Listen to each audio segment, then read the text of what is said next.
I've been reflecting a lot about slowness lately, and I think in the last year there's been this really strange friction on my part because I like doing a lot of things, always being busy, and always trying to do things that are new. When we're all kind of living from home, not really going out that much, there's this tendency, at least for me, to feel that maybe I'm not doing as much as I should be doing. And I think that question ends up being turned into, am I doing enough? And that then gets translated into, am I enough? And so I kind of wanted to take this video to explore busyness versus doing things slowly, and how I'm continually trying to do things slower and slower rather than being more productive, doing things more quickly, and adding more to my plate.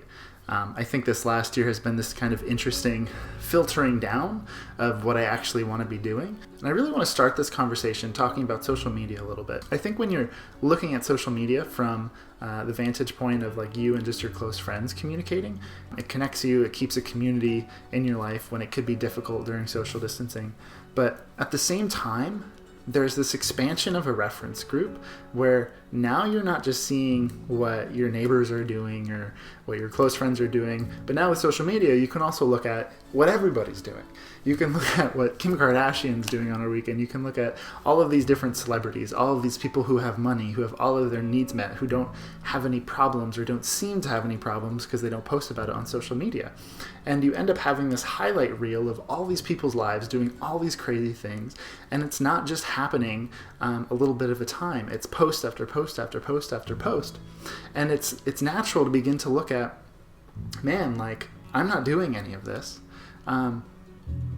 Like, is there any worth to the things that I am doing? Like, where is the value in my own life? Where is my highlight reel? In college, this was really difficult for me, always trying to be doing things on the weekends, after classes, after studying. If I wasn't doing something at 11 p.m. on a Friday night, something was wrong. And this was something that happened year over year. And it's something that I've kind of had to grow into, of saying that it's like okay to not always be doing something. At the beginning of COVID, back in March, I actually posted a prompt on social media asking what people were hoping for society after COVID was over. What was really interesting about the responses was there was this common thread of people wanting to slow down.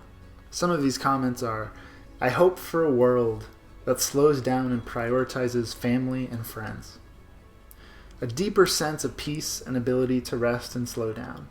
We definitely need to highlight like the value in leisure and the value in not doing something. I've had this problem in the past of always being busy, but in the past year, things have been very slow. And my question then is, how do I kind of deal with this forced slowness? I'm more inclined to reflect on the times where I didn't have that much to do, and I was just, I don't know, just kind of enjoying life for what it was day to day. And I'm actually thinking back now to a time back in 2014, I think it was, when I went to Italy for a summer with family. And that summer was kind of like the epitome of a slow Italian summer, which was difficult for me at the time. As I said, I've always had trouble not being busy. But that was like another instance where I had so much free time, no real responsibilities, and not that much to do, but I ended up enjoying it a lot. I think at the time it was tough for me to kind of adjust to that slower paced life, but looking back on it, I see so much value in it. But I'm also thinking back to 2019, where I actually got kind of a second chance of living in Italy, when I studied architecture in Venice. And there, the slow-paced life was still waiting there for me. But I think that time I actually was fully able to enjoy it. There was a contentness to just being able to be outside, talk with friends about nothing, and read for several hours a day. And being in Mexico, and I think it's important to talk about my trip in Mexico a bit, because I think this is what kind of consolidated all of my thoughts on it, is that Mexico, is simultaneously both very busy and relaxed. And this was kind of something different that I hadn't experienced before in Italy and in Europe, where kind of everything's generally slower paced. But it kind of got me thinking of how there's that value in that contrast of being able to do things, but when you need to take a break, it's really easy to take a break, and you don't have to have your mind on all of these different things. And one perspective that I think is actually really interesting is actually from 2,400 years ago, from Nicomachean Ethics, from Aristotle. But he says that the best and most pleasant life is the life of the intellect, because the activity is appreciated for its own sake. Nothing is gained from it except the act of contemplation.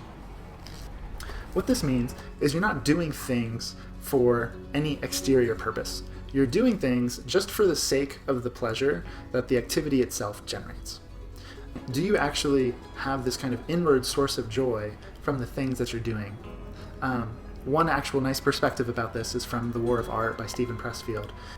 What he concludes is that you know that an activity is done for its own sake when you could be the only person on earth not being able to show what you're doing to anybody out there, and still you would do it just because it's enjoyable for you. The problem with social media isn't necessarily social media itself, it's what we're replacing with social media. You can see, say you spend 4 hours on social media a day. That ends up being almost a third of your total time per day. And what ends up getting replaced is things that might bring you like higher quality satisfaction. I've had a lot of time for solitude and a lot of time for reflection and stillness, and I'm still kind of grappling with this idea. I don't think I'm anywhere actually close to reaching a solution. There's not, I think, one nicely tied bow at the end of this video for kind of coming to terms with it, at least for me. But I think I'm on the path now of seeing that I don't need to be doing things all the time just to feel a sense of worth. Like just being human is enough. And being able to slow down is, I think, a really important part of being human that we're beginning to forget. I don't think life is about being busy. I think life is about doing things that you enjoy for the sake of doing it. Maybe this worked better. I'm not sure.